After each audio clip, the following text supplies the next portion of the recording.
Hi, welcome to an episode of Jab in the Hut. I'm sorry I didn't come on instantly after the Celtic St Mirren game, cup final, but I was a wee bit pissed off. And given how much support I obviously said in the last video, it's kind of made me think things over. That has been 3 games now that we have lost. Convincingly, I would say. We have been played off the park, and basically people have just been finishing their chances better than us, even if we've created any chances in that time. So yeah, I was full of support for Nancy the other day there, and I was just saying basically take her time, understand that the process that he's doing, and kind of just get behind him. But he did make changes yesterday. He did play in the actual, which does show that he's able to change things. And he did kind of start with that, with a kind of 4 at the back a little bit, which made the defence a little bit more settled. Apart from obviously that set piece that Hatate was marking Marcus Fraser. I can't believe how Hatate was doing that.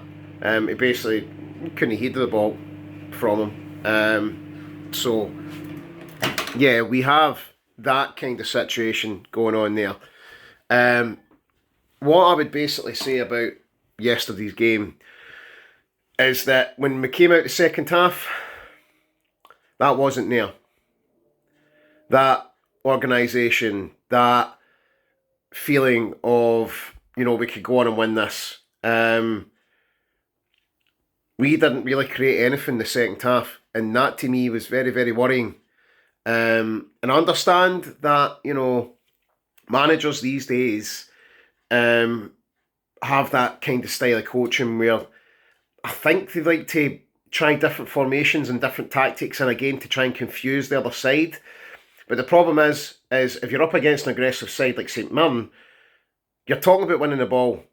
And in games like that, if St Mirren win the ball more than you and have more heart than you, then potentially they will win the game.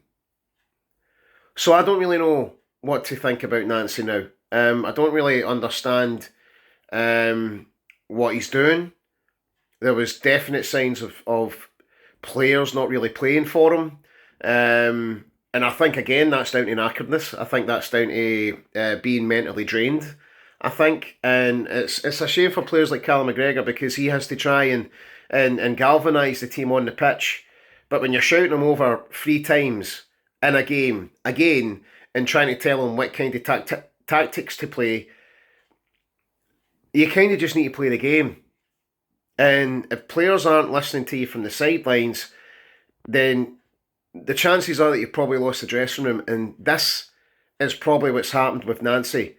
I don't think in these 3 games that he's had, in the very short time and space of time that he's had this team, it has been woeful. It has been confusing.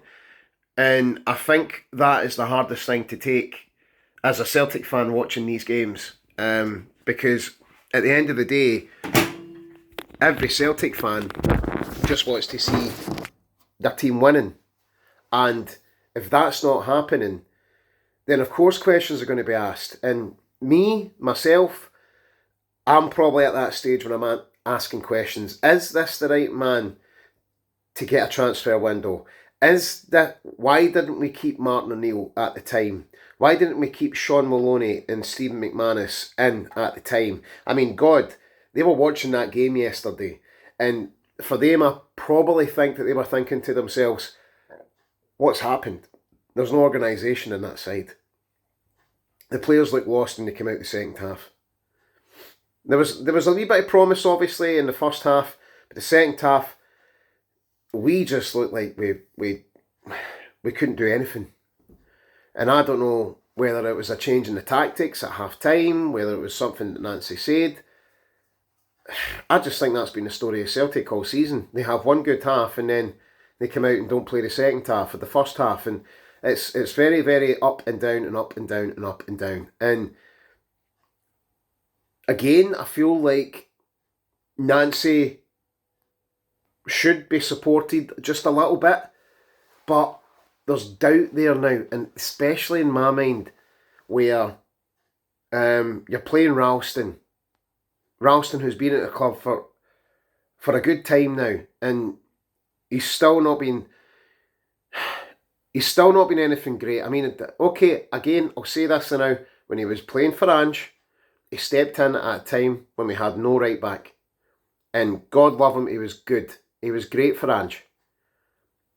We won games, he helped score important goals, and that's exactly what I feel with Ralston back then. Now, I feel like he's been at the club too long. He's got used to being on the bench and then coming on games and then playing a couple of games here and there and being okay. But like I said before, he's just not there. He's just not at Celtic's level. But for me, right now, I don't know what Celtic's level is. From 2024, we've been beat 16 times. Domestically and European. We have struggled to get a game, to find a win against Rangers, our biggest rival. And, it's just one of those that the only time we beat Rangers was the semi-final. And that was because Martin O'Neill and Sean Maloney were at the helm. So, do I think that Nancy's the right man? I don't think so. I don't think so. I know I'm pure switching my judgment here, but from 3 games of seeing what he's produced on that pitch, it just makes me think, what's going on? What's going on at Celtic? And I still blame the board. I still blame the board because it's a shame for Nancy, it is. Because he didn't have a pre-season, he didn't get used to the players that he had, he never tried to install his philosophy at a calmer time. Instead, they threw him right under the bus. And that is why it'll be tough for Celtic to find a manager until the end of the season, if they do sack Nancy at some point. So, yeah. What can you do? What can any Celtic fan do? Hopefully against Dundee United we can sort this out. Because if he loses against Dundee United, the fans are just going to get even more on him, including myself, because it's a shame. But this is what the board have organised. They've organised this to take the blame off of them. But it's just going to go straight back to them. And let's be honest, there's no fan out there that are buttoned up the back. We know that when pressure's on this board, they crumble and they start doing daft things. Look at the Dubai incident. Lost against Rangers. The next day the players were on a plane to Dubai. What the fuck? Bolingoli fancies his fucking chances there in Spain. Goes there for a couple of days, comes back. Bolingoli was told to go. What? By who? This, to me, that board, they're a shambles. They're a shambles and people are starting to click. I just think they've been there for far too long. And they've got away with things for far too long. And that game yesterday was terrible. Absolutely terrible. St Mirren played us off the park. In all respect to St Mirren, they came out with a game plan and they stuck to it and they won the cup.